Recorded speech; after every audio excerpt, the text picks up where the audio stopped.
James Morrow, to you, and objectively, you could argue, many do, that Joe Biden on the numbers has done well as president, that his administration has done well on the economy and other matters. But his performance today, what was your assessment of it just in terms of his performance in that debate versus a coherent Donald Trump? You might not agree with him. You might think he's lying half of the time, as many Democrats would argue. But clearly it was a dominant performance from the former president. Yeah, look, Trump dominated that debate. There's absolutely no doubt about that. And that was largely because, Joe Biden really vacated the field. There are two sort of tests that you can apply when you're watching a presidential debate. One is to turn the sound off and watch the visual to see who seems stronger. And the other one is to only listen to the audio and not watch the visual and see who seems stronger. I think Trump won absolutely on both of those counts. I think by about minute 12, in that debate, Joe Biden was really starting to lose it. He was starting to wander. It seemed like he was briefed with all of these sorts of set pieces that he would start to go in on, that he was very well trained on, that he'd been drilled on for the last week while he'd been hiding out in Camp David. And then, would just sort of drift off to this or that or the other thing, and the numbers would get mixed up and his train of thought would get mixed up. And, it was an unfortunate performance from him.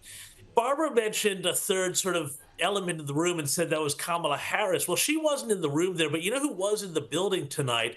There's another third element. That's California Governor Gavin Newsom. And Gavin Newsom, I think, will be licking his chops at what he saw tonight, because he is an obvious next step if the Democrats decide to say, well, this guy's not going to work out for us. That debate was a disaster. I know for a fact that donors, big money donors, are already starting to get nervous about what they're seeing. So the question is, do we now see an internal Democrat Party civil war as a result of this? Let's just recap a little of what James is alluding to.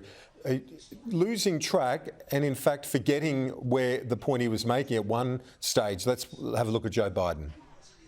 Been able to do with the with the COVID, with dealing with everything we have to do with. Look, if we finally beat Medicare.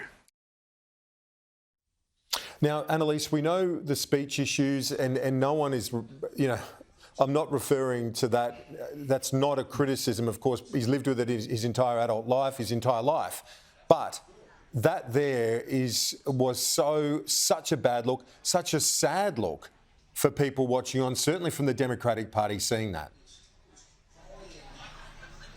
Sad's the word I'm hearing a lot. And I mean, yes, we've heard about the stutter. That is a fact. But the thing that I hear a lot from people as well is that they look back and they see old clips of Joe Biden, and it's not a question of age just in and of itself. We all know people who are older and are still firing on all cylinders, but there is a reality to aging, and I think this is where it's become more evident. There's been a lot of loss of trust from the people around the Biden administration who've been telling us incessantly that he's fitter than ever, better than ever, because simply when we do see these uncontrolled appearances, that's not the case.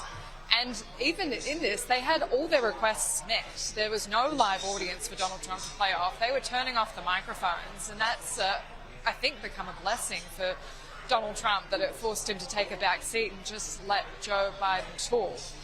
And I hear this from a lot of voters as well when we're out on the road. They'll say, look, my parents went through this, my great aunt went through this, I know what I'm looking at, and so you can't keep telling me that this isn't what I'm seeing.